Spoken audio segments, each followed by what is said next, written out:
Então, Vitor, pediria que fizesse a própria auto-apresentação da trajetória acadêmica dele.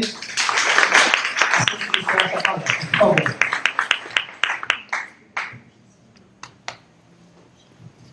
Boa noite a todos. Boa noite. Eu acho que muitos de vocês me conhecem, mas como eu estou vendo muitas faces novas, eu me vejo na obrigação de me apresentar. Não é a primeira vez que eu venho falar sobre esse tema, algumas vezes me convidaram. É a primeira vez que vem bastante gente. Eu acho que isso é muito fruto da sua força de atração, ministro. Por isso eu lhe agradeço, já que esse tema ele é bem importante. Mas meu nome é Vitor Cabral, eu sou professor de História. Eu sou professor de História há 14 anos. Eu leciono em várias escolas do Rio de Janeiro. Numa mesma semana eu vou da Gávea ao Morro do 18, pelo menos 2 vezes. São 54 tempos de aula e eu ainda encontrei tempo para fazer mestrado. E é justamente o meu mestrado que me trouxe aqui, porque o meu mestrado em História Social, ele é sobre um tema que é diferente. Muito obrigado. Eu estudei o que na história a gente chama de História da Morte no Ocidente. Inclusive é um livro muito bom, que dá um panorama geral desses estudos que são feitos. Primeira coisa que é importante frisar, que embora eu estude a História da Morte no Ocidente, eu posso garantir a vocês, inclusive eu trouxe a minha esposa, caso vocês não confiem em mim, ela vai garantir a vocês, eu não sofro nenhum tipo de problema de ordem mental. Eu sou uma pessoa sã, cumpridora de minhas obrigações. Porque desde que eu comecei a fazer essa pesquisa, toda vez que me perguntam o que você estuda, eu falo que eu estudo morte. Pronto, eu já estudei de tudo. Eu não posso botar uma blusa preta, como eu estou de preto, para as pessoas acharem que eu tenho algum tipo de tara sobre a morte, mas eu posso garantir a vocês que eu não tenho nenhum objetivo de morrer cedo, que eu não visito cemitérios aos finais de semana. Eu prometo a vocês, minha esposa pode garantir, caso vocês não acreditem em mim. Então, eu antes de falar qualquer coisa sobre o conteúdo da minha pesquisa, enquanto ela pode contribuir para nós messiânicos no culto de novembro, eu tenho que explicar por que eu escolhi estudar esse tema. Primeiro, como historiador, eu sempre tive preferências por temas que abordassem desigualdades sociais, que vocês verão abordará, e sempre tive preferências por temas ligados à história da religião. Eu tenho pesquisas sobre a Guerra do Contestado, que foi uma guerra religiosa, sobre a catequese dos índios, que em si só é um tema religioso. E a todas essas minhas preferências temáticas, quando eu fui escolher de fato o que eu ia pesquisar na Unirio, eu naquele ano, foi o ano de 2011, mais uma vez eu vim dedicar como oficiante aqui na igreja, e como eu dedico todos os meses, e mais uma vez no culto de antepassados. O culto de antepassados estava apinhado de gente. Ele estava lotado de gente. Todos os outros, a gente ficava contando, não dava 20% da nave, mas no de antepassados não lotava uma nave, lotava 2, porque o culto é às 10 e às 16. E eu ficava me perguntando por que a gente faz tanto culto de natalício, culto de paraíso, culto de gratidão, culto especial. Mas o culto de antepassados é garantido, esse ano será de novo, se Deus quiser, ele é cheio, ele é lotado.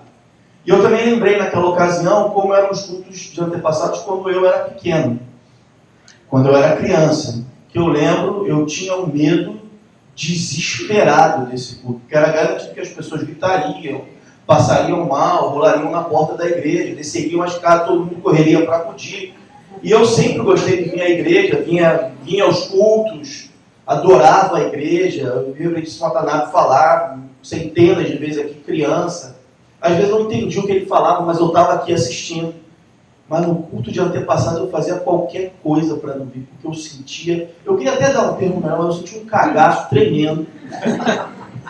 Porque não só as pessoas já estavam tensas, elas passavam mal, mas todo mundo me colocava medo. Vê lá, garoto. É o culto dos antepassados. Eles serão chamados pelo reverendo. você não me faz... Eu ficava na grade branca, eu não me mexia. E por um azar tremendo, sempre tinha alguém para passar mal do meu lado. Sempre. Não falhava um ano. Então, eu me lembrei disso tudo. E aí, nesse ano, lendo um livro, né, eu li uma coisa que me pareceu muito estranha, e aí, como um clique, me veio essa temática na cabeça, que foi, num determinado livro que eu li, falava que os escravos brasileiros, por não terem alma, eles eram todos cremados. E isso, como historiador, me pareceu um absurdo tremendo, uma vez que se trata de uma sociedade colonial extremamente católica. Eu sabia que não era aquilo, mas eu percebi que eu também não sabia como as pessoas se sepultavam, cultuavam seus mortos e como isso foi sendo desenvolvido na nossa sociedade. Então, foi aí que surgiu o tema, né, a possibilidade de eu estudar isso. Então, eu estudei, minha pesquisa foi sobre as práticas fúnebres no Brasil colônia. Esse é o nome do livro? Não, esse é o nome da pesquisa. O nome do livro, que eu li a informação errada, é aquele livro que fez, inclusive, um certo sucesso, chamado 1808. Ele tem uma referência pequena sobre isso. Na verdade, depois eu continuei lendo o livro, vi que ele falava só de um determinado grupo de escravos, e que não era tão errado assim, mas que bem, surgiu o tema da pesquisa. E aí eu comecei a pesquisar. Foram 3 anos de pesquisa e o que eu pude captar disso. Primeira coisa que eu acho que a gente tem que pensar. Por que a morte causa tanto espanto? Porque até onde eu posso entender, uma pessoa normal, emocionalmente, ela não acorda pela manhã e pensa algo do tipo, tomara que hoje eu seja muito infeliz. Ela não pensa, e quando ela pensa que ela não quer ser muito infeliz, ela, embutida nisso, ela pensa, eu quero viver plenamente feliz. E viver o máximo de tempo possível feliz, e por isso eu não quero morrer de jeito nenhum. Entretanto, nós sabemos que isso acontecerá. Muito tarde, espero.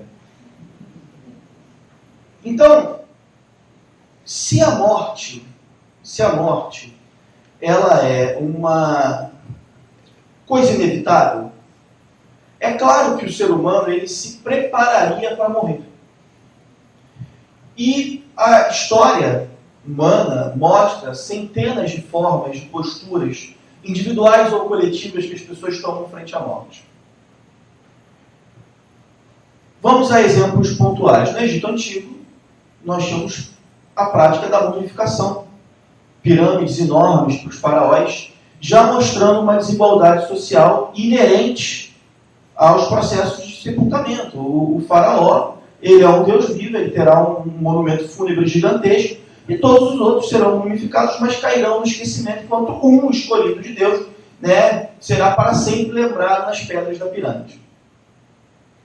Nossa sociedade não é egípcia, então eu tive que procurar essas informações sobre a nossa sociedade. Só que nossa sociedade ela é formada por uma colonização europeia e pela união, né, de matrizes culturais muito diferentes, que em sua origem, né, pelo menos, resumidamente, né, para não me alongar nesse tema, né, representou no século XVI um contato entre portugueses, índios e africanos escravos. O que faz só um pequeno parênteses, é bom que para a gente possa entender o raciocínio, que a gente não caia na esparrela de achar que a história do Brasil é fruto de uma grande democracia racial, em que índios, brancos e negros tiveram as mesmas chances de trocar traços culturais, porque não foi assim. Foi uma relação de dominação brutal, perversa, da cultura portuguesa sobre as outras culturas.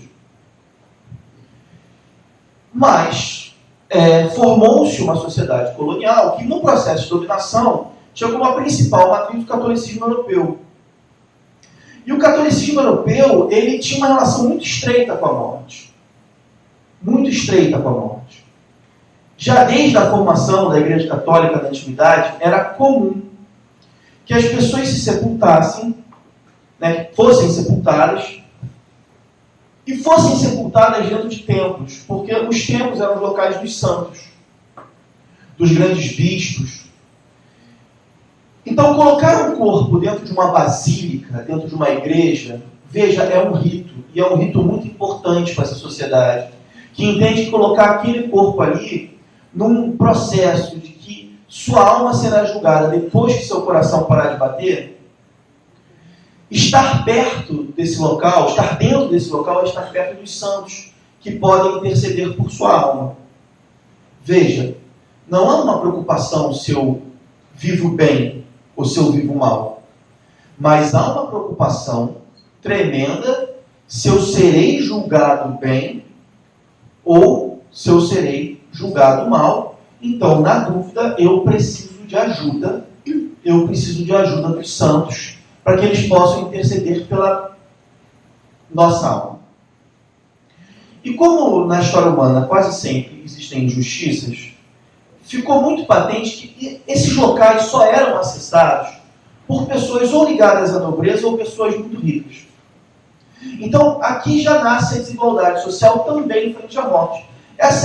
O senso comum, popular, diz que a morte é a única coisa que deixa todos por igual. Então, na nossa sociedade, infelizmente, nem isso. Porque, frente a essa simbologia, frente a esses ritos, os nobres, os ricos, são colocados dentro dos locais santos porque eles têm como pagar por isso. Então, aos ricos, o céu, aos pobres, a combinar. A combinar. E outro dado importante é que vocês, todos nós, embora messiânicos, brasileiros, fomos possivelmente criados dentro de uma cultura católica muito arraigada, e nós sabemos que existem, depois da morte, alguns destinos para a nossa alma. E é muito importante que você perceba como a gente reproduz isso na messiânica, sem que necessariamente não tenha a ver com isso. Mas a gente entende que a gente, quando morre, a gente vai para o céu ou vai para o inferno. A Igreja Católica, no século XVI, criou um terceiro destino para a alma, que inclusive não está registrado em nenhum lugar da Bíblia, que é o purgatório. Você pode pesquisar, você pode ler a Bíblia, não tem purgatório lá. Foi criado no século XVI, no período da Contra-Reforma. Então, existe vida após a morte e existem lugares diferentes. Ou você fez tudo direito, veja, absolutamente tudo direito, e você vai automaticamente para o céu. E aí, claro, como você já ouviu aquela velha frase, errar é humano, quem é que vai direto para o paraíso? As crianças e os homens santos, que são os homens da igreja. Quem irá para o inferno? Aqueles que cometeram pecados capitais, que são os pecados gravíssimos. E para o terceiro destino, que é o purgatório? A gente, que cometemos pecados comuns, que são os pecados veniais. Então, segundo essa doutrina medieval, todos nós somos pecadores, todos nós iremos para o purgatório e lá devemos ficar. E quando lá ficarmos, segundo, por favor, a doutrina do século XVI, e quando lá ficarmos, o purgatório, isso é fantástico. Isso é definidor do nosso dia a dia, inclusive. Enquanto estivermos lá no purgatório, o purgatório é um local de sofrimento e trabalho. Porque a palavra trabalho vem do latim tripalium, 3 paus, constantemente tortura, porque trabalhar é sofrer.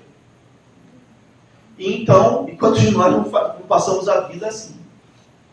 Então, no purgatório, você trabalhará, você vai sofrer, para que um dia, quando suas máculas estiverem todas limpas, você for uma alma purificada, você talvez tenha a chance de ser julgado de novo e ir para o paraíso. Então, pelo amor de Deus, viva a sua vida seguindo regras estreitas. Faça de tudo para que você não vá para o purgatório, ou que você pelo menos fique lá um pouco de tempo. Pouco tempo.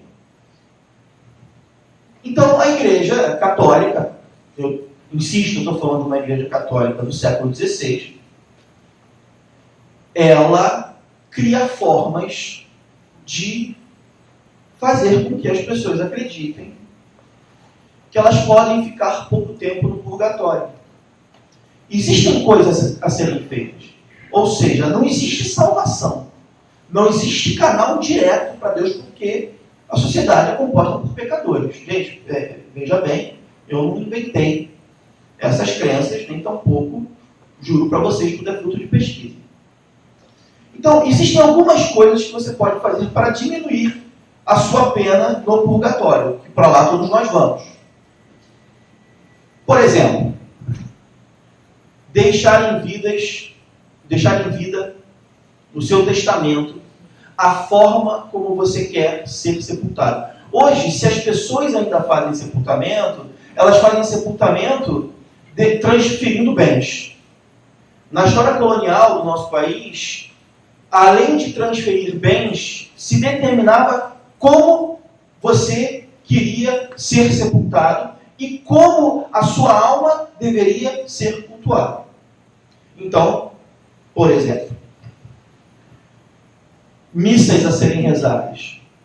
Uma pessoa falecida deixava registrada quantas missas deveriam ser rezadas por sua alma. E o que é interessante que você vê na pesquisa?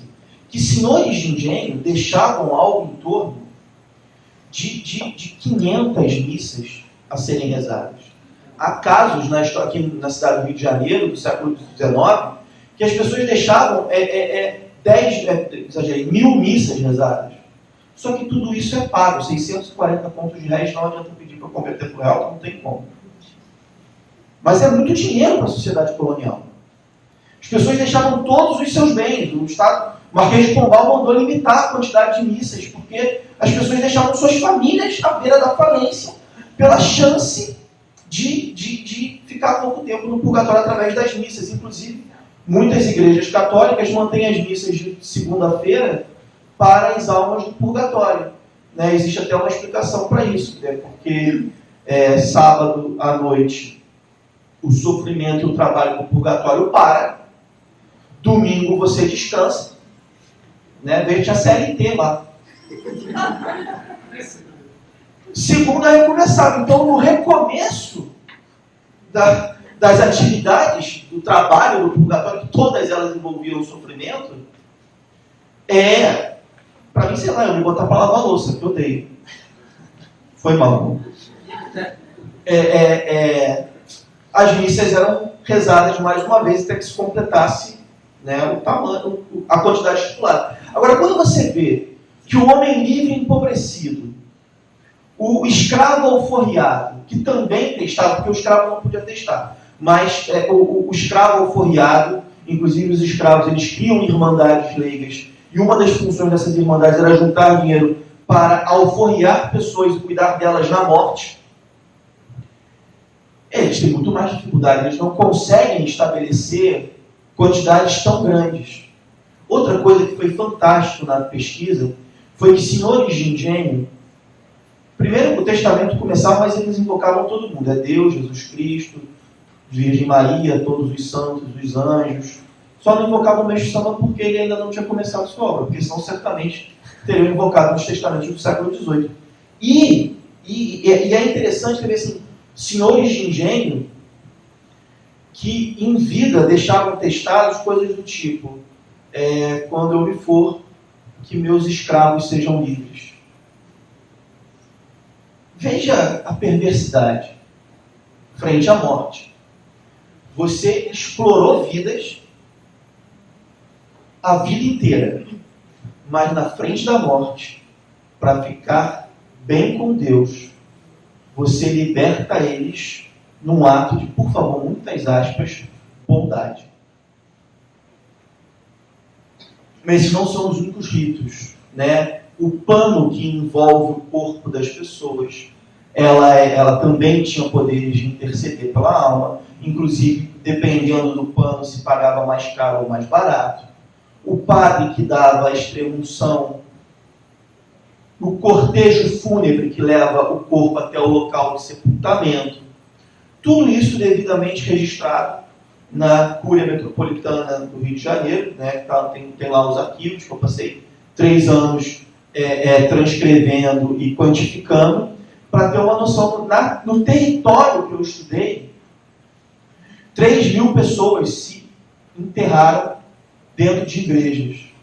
Seguindo uma lógica que, na minha humilde opinião de historiador, é perversa apesar de qualquer século. O que você tinha? Quanto mais rico e branco você fosse, mais próximo dos altares você era colocado. mais próximo dos santos. Existiam altares laterais. Você pode ver que você entra numa igreja do século XVIII, existem altares que são laterais, que dá o exato espaço de você colocar um corpo. Porque era ali que era sepultado. Imagina a nave da igreja, ela não tem cadeiras. O chão é de madeira e essas madeiras são destacadas. Então, os corpos eram colocados no chão da igreja. As frestas entre as madeiras era para você poder retirar a madeira e para deixar o gás do corpo em apodrecimento sair. As igrejas fediam absurdamente. Por isso os incensos, tantos incensos. E quanto mais rico e branco você fosse, mais próximo do altar você estava. Quanto mais negro e pobre você era, mais distante do altar você era, ou então você ficava no famoso átrio, que é o espaço, era enterrado no chão, logicamente, mas fora da igreja. Fora da igreja. Então, isso atesta que a nossa sociedade é tão desigual hoje. Ela, nem na morte, ela permite que essas desigualdades sejam, como direi, dissolvidas, esquecidas jamais. E você percebe que para que toda essa engenharia social de tem um lugar correto, tem um lugar que não é correto, tem um lugar que é bom, tem um lugar que não é, tem um lugar que é caro, tem um lugar que é mais barato, toda essa engenharia social, ela é permeada por uma lógica que em boa parte responde por que o culto de antepassados da igreja messiânica é tão cheio. Os historiadores chamam de pedagogia do medo frente à morte. Para que essa engenharia social, que veja, não me economizo em dizer, sustentável economicamente a Igreja Católica, sobretudo a Igreja Católica no Brasil, que foi o meu objeto de estudo, as pessoas têm que ter pavor de morrer. As pessoas têm que ter pânico. Eu não quero aqui dizer, seria um absurdo do ponto de vista da historiografia, que hoje nós reproduzimos a morte tal como reproduzimos no século XII. Seria um absurdo.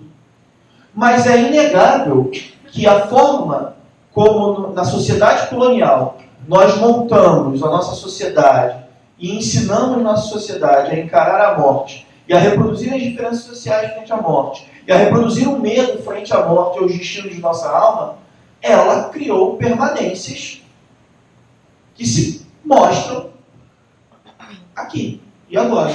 Isso, em boa parte, explica por que o culto de antepassado, na minha opinião, por que o culto de antepassado ele lota tanto.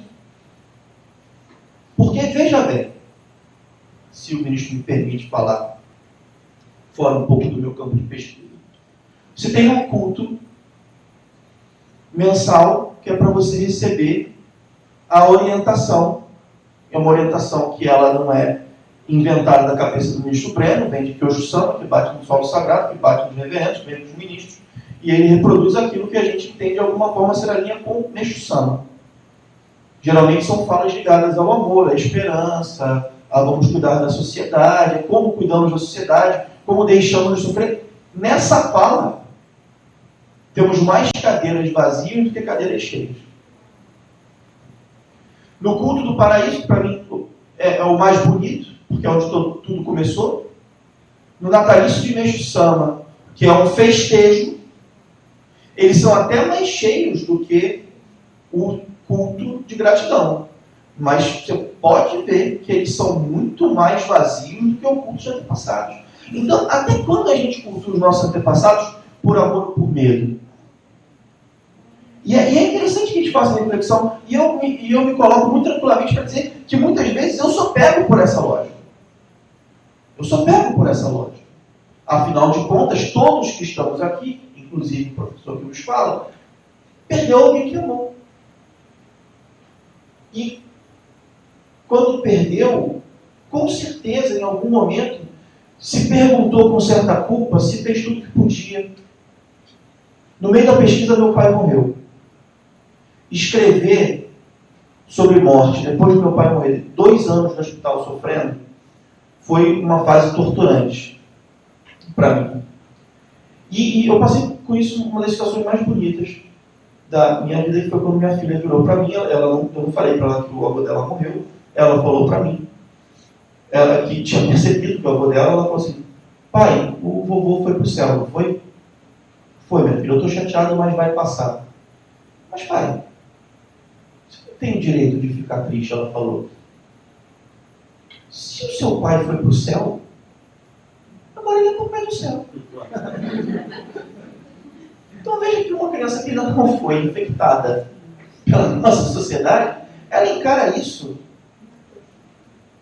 e é capaz de reproduzir amor para aqueles que foram com muito mais capacidade que a gente, que deixa o medo dominar, que deixa a culpa dominar, que deixa algum sentimento negativo dominar. Quantos de vocês não escutaram ou reproduziram, façam uma análise, um argumento do tipo: se eu não fizer, vão puxar meu pé. Não, então a gente acredita nisso, só que a gente acredita de forma sutil. Outra coisa que eu não me canso de dizer, e eu acho que isso também é uma coisa que a gente deveria refletir, e refletir muito, a gente pode fazer uma análise. Até o século XIX, a morte era tratada socialmente. Ela podia ser desigual, ela podia ter pedagogia do medo, ela podia ter, mas ela era tratada socialmente. Existiam manuais, existiam documentos que você comprava tranquilamente na cidade do Rio de Janeiro, do século XIX, chamado Manuais da Boa Morte. Então a morte é algo que se ensinava e que se aprendia. Então a forma como as famílias encaram a morte era muito mais natural que a nossa, até mesmo porque as pessoas morriam em casa. E o pânico das pessoas era a morte inesperada, porque a morte inesperada, você não podia fazer o seu testamento, você não falava para alguém como você queria ser sepultado, você não tinha garantias de que sua alma seria bem cuidada, mas a morte era tratada. Existiam manuais, você comprava manuais da boa morte, e isso ia de alguma forma tratando socialmente o tema. Mas qual era o grande tabu da sociedade colonial? O sexo. O sexo pautava-se por uma única regra. Todos fazem, ninguém fala sobre isso. No século XX, um fenômeno muito interessante aconteceu. A morte virou um tabu. Onde as pessoas morrem, geralmente? No hospital. Quando alguém morre, o que as famílias fazem com as crianças? A primeira coisa que as famílias fazem com as crianças: retirá-las de perto, contar depois, esconder. Mas o sexo, curiosamente, está liberado. Não que ele seja tratado, mas ele está liberado. Ninguém trata, continuam tratando, mas de alguma forma houve uma banalização disso. Os tabus um pouco que se inverteram. E não pense em você que na nossa sociedade não existam rituais fúnebres. Existem. Hoje chama Facebook. Pessoa morre, as pessoas vão lá na página do Facebook e escrevem mensagens que a pessoa não vai ler. Porque ela morreu. Mas as pessoas escrevem. Por alguma crença não declarada e não oficializada, de que o sentimento chegará até ela. E quando aquela pessoa faz aniversário, vai lá e escreve de novo: não acredito que morreu. E quando faz aniversário de morte, vai lá e escreve de novo. Tanto é que já existem sites, pode pesquisar, existem sites de culto fúnebre virtuais. Inclusive você baixa o aplicativo com uma velhinha queimando 7 dias, para entender. Outra que eu vi que é realmente fantástica e muito curiosa, não fui eu que vi, foi uma professora de Uberlândia, que ela, quando se mudou, ela pesquisava esse tema, passou por concurso, foi estudar em Uberlândia. Lá não tinham igrejas do século XVIII, então ela teve que se dedicar a estudar os rituais fúnebres numa nova realidade, num novo tempo. Ela descobriu em Uberlândia um local de sepultamento que dentro tem um spa. Então as pessoas, elas dormem lá, elas passam por massagens, tratamento de beleza, fazem check-in no Facebook. Isso não pode ser normal. Porque são os ritos fúnebres de uma sociedade consumista, contemporânea, materialista.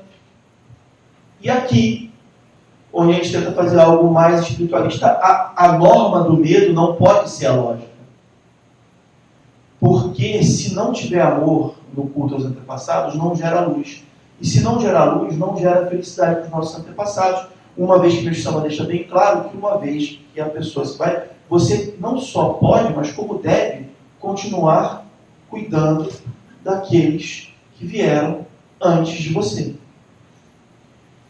No século XVIII, eu falei que não tinha cadeira na nave, né? As pessoas assistiam à missa, porque também há beleza nisso.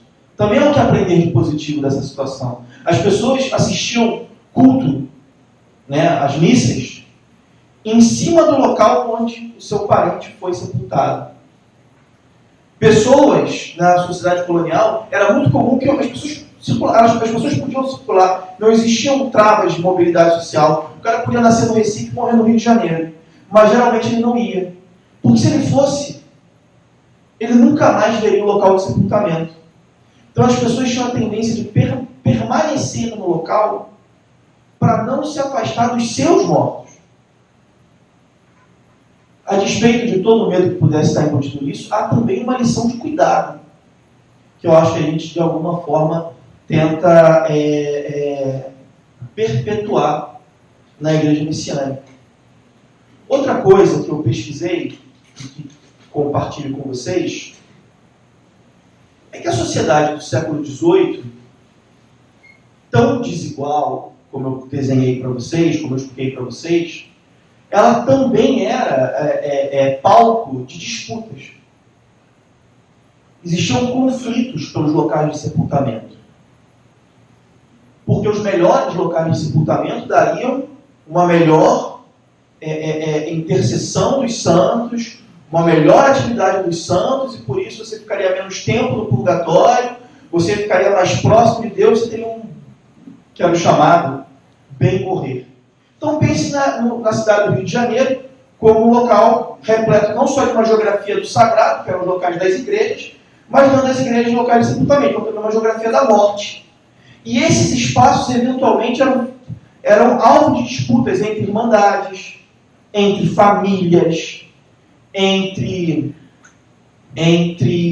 grupos sociais distintos. Os próprios africanos. Porque o africano, catequizado, ele africaniza o culto à morte. Por exemplo, quando eu estou de preto, logo falam que eu estou indo para um enterro. Não se for um enterro africano, porque as pessoas são sepultadas de branco. A morte dos africanos, quando um africano morria, e a irmandade fazia o rito católico de levar o cara no cortejo, o corpo no cortejo, e colocar dentro da igreja, o cortejo católico da elite branca, a música era fúnebre. As pessoas eram tristes. As pessoas de cara fechada. Né? Não podia nem chorar demais porque a igreja não deixava. Não podia botar oferenda. Eram proibidas as cumilanças. Veja que tinha lei que determinava isso. As constituições primeiras do arcebispado da Bahia, um livro enorme que eu tive que ler, torturante. Não leia, por favor. Mas quando o cortejo africano sai, tem batuque, tem comida, tem festa, tem dança. Por quê? Porque aquele escravo que se foi, ele tem que comemorar a partida dele. Porque a morte é liberdade. Porque na morte ele se libertou. E na morte ele encontrará os seus antepassados. E lá no céu vai ter festa também. Então, a morte do africano ela tem um componente de culpa e medo muito menor. Porque na morte do africano você encontra liberdade, você encontra aqueles que você amou e que foram embora, aqueles que você quer reencontrar, porque talvez lá tem que ser melhor do que uma vida na senzala, tomando porrada do senhor de engenho.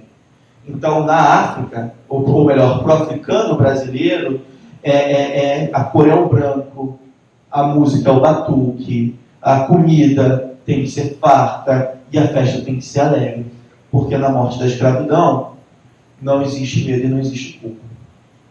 Né? Eu agradeço a atenção, mas eu acho que o ministro vai falar também. Eu falei 40 minutos e eu queria, na verdade, antes de passar para o ministro... Bom, na verdade também, até por tudo que o Vitor falou, eu acho que esse tema aqui não se esgota numa aula como a gente fez hoje. Isso daria margem para a gente refletir. Naturalmente, cada um acaba nisso tendo uma impressão. Eu, sinceramente, como nasci nesse ano, para mim a questão do culto aos antepassados sempre foi uma coisa muito natural. Mas eu entendo também de maneira muito clara essa noção de medo. Um exemplo muito que eu já utilizei, até já falei em aula, né? É que eu não gosto de falar, às vezes, porque parece que é crítica a uma outra crença religiosa. Mas quantas outras denominações não exploram, às vezes, essa questão? Por exemplo, você sonha com pessoa morta, você vê pessoa morta, como se isso fosse a normalidade. Como se isso fosse uma coisa que não devesse acontecer. E como messiânico, de alguma maneira, a gente aprende que a relação com os antepassados se dá no dia a dia. Né? Eu acho que isso que é fantástico.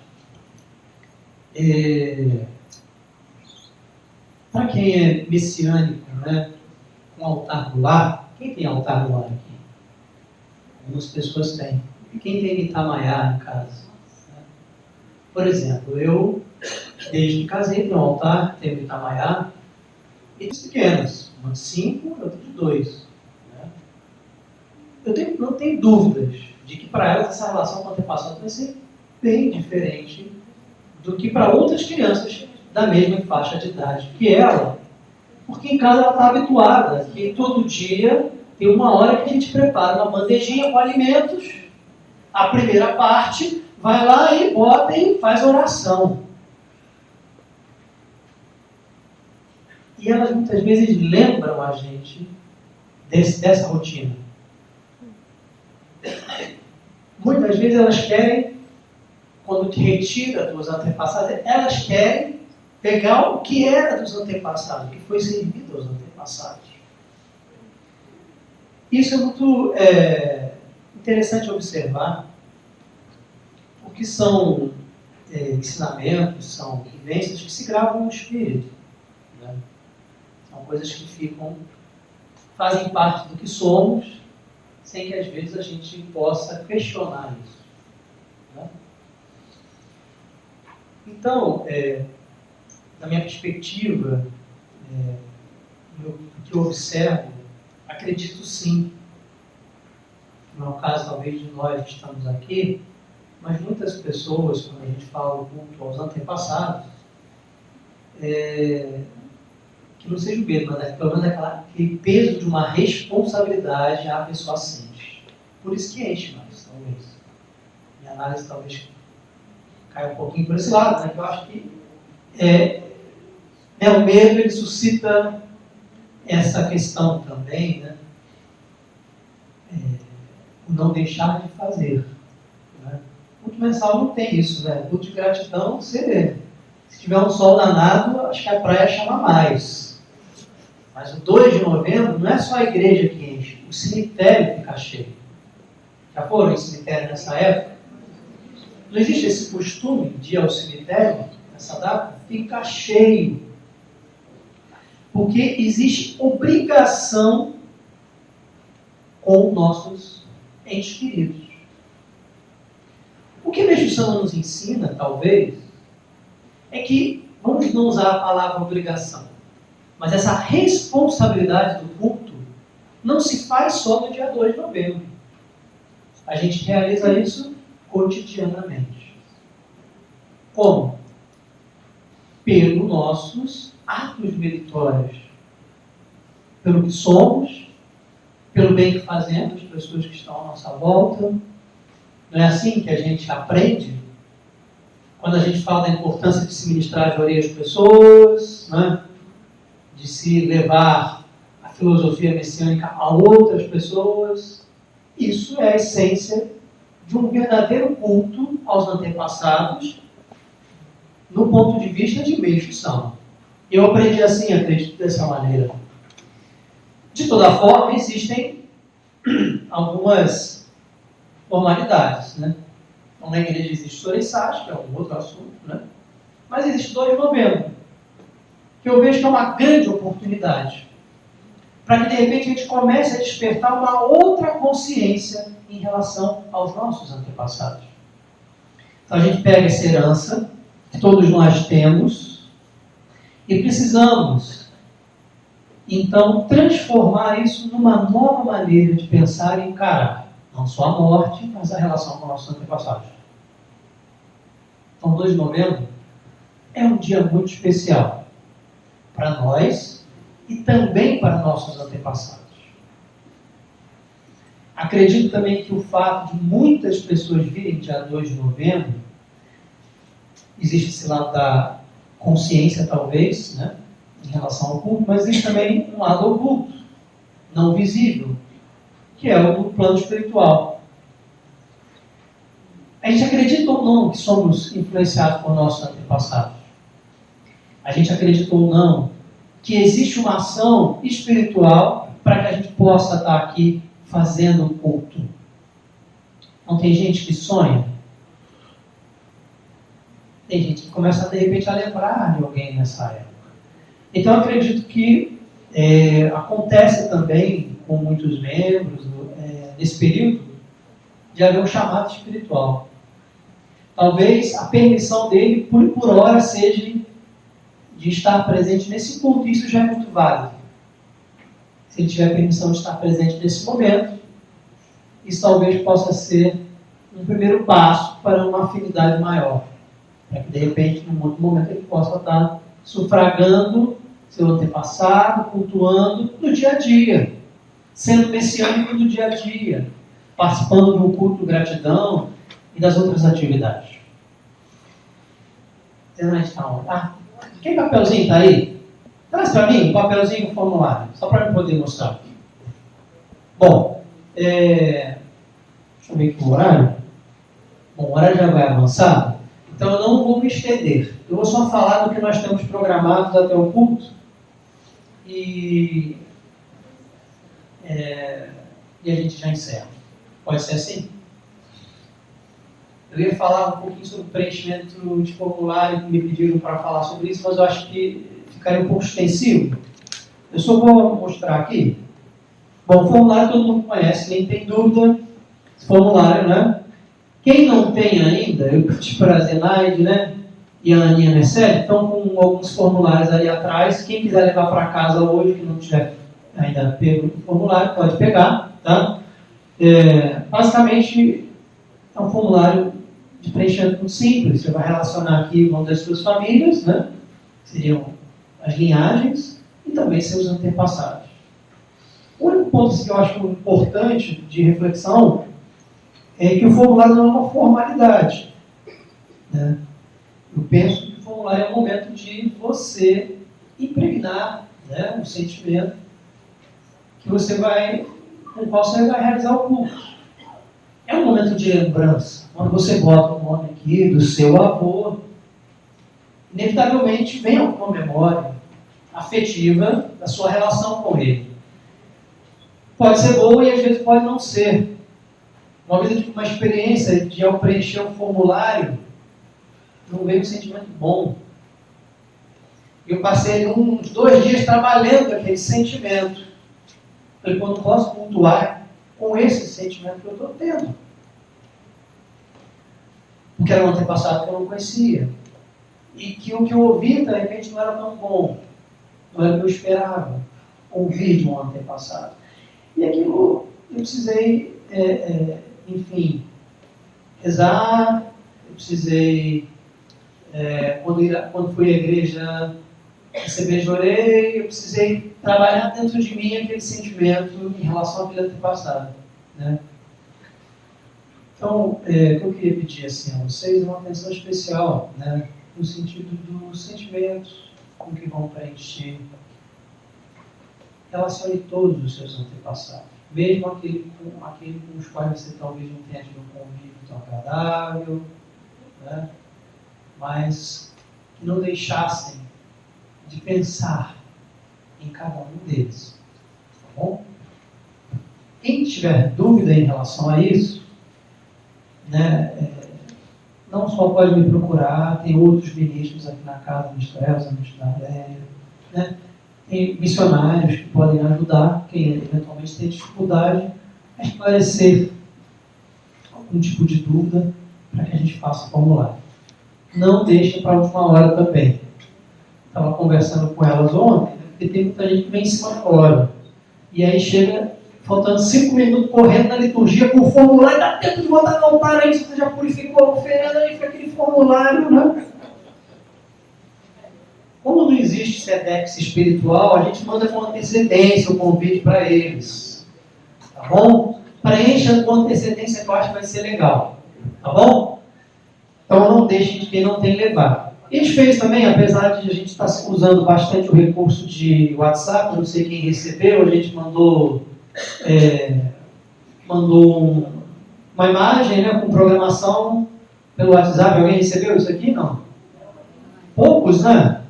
A gente mandou pelo WhatsApp dos grupos, enfim, que tinha aqui do Júlio, a gente mandou a imagem com a programação das atividades até o dia 2.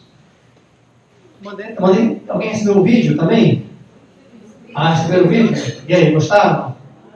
Também fizemos uma chamada com vídeo, né? A Lívia me ajudou. Me encorajou, na verdade, né, a quebrar essa barreira aí.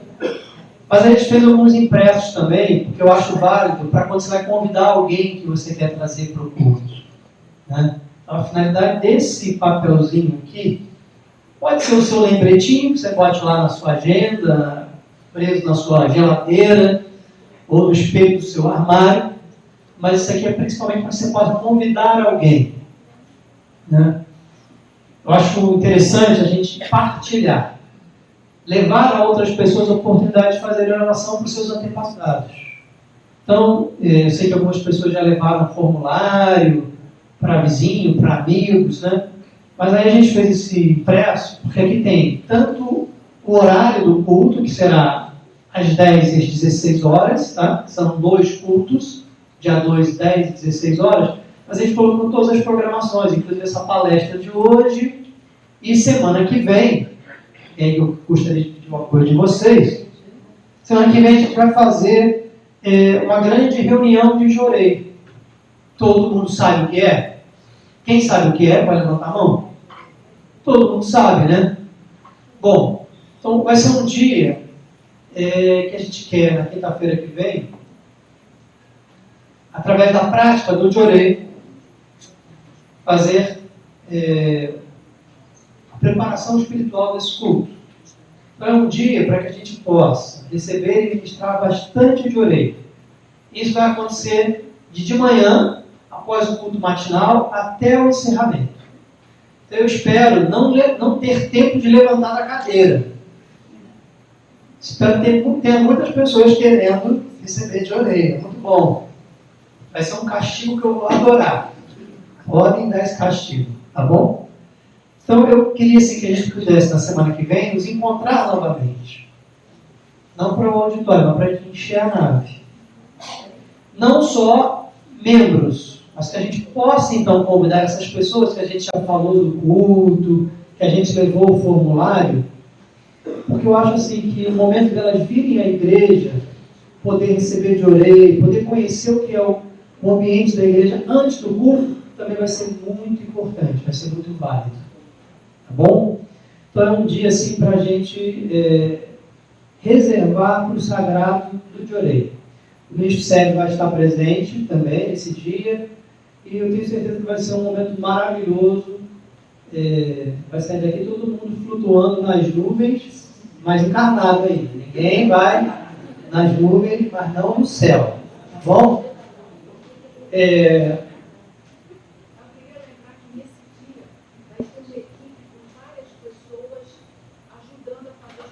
Ah, sim, sim. Pronto, ótimo, isso.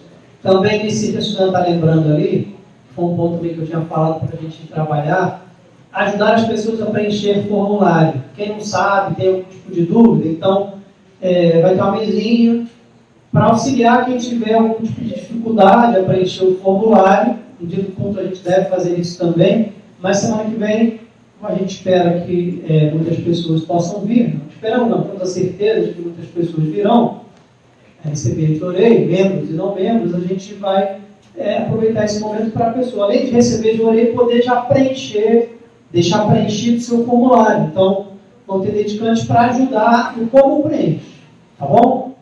Então, eu queria, assim, mais uma vez, né, agradecer ao Vitor, né, foi uma oportunidade maravilhosa. Gostaram?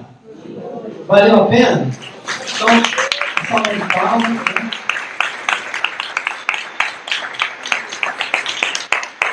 E que, na verdade, a gente possa futuramente fazer outros momentos como esse. Né? O culto dos antepassados, talvez, por ser esse momento que gera tanta expectativa, foi aí o pontapé inicial, mas que a gente possa ter outras aulas com a riqueza de conteúdo como a dele, né?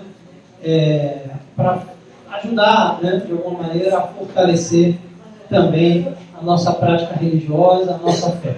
Tá bom? Queria desejar a todos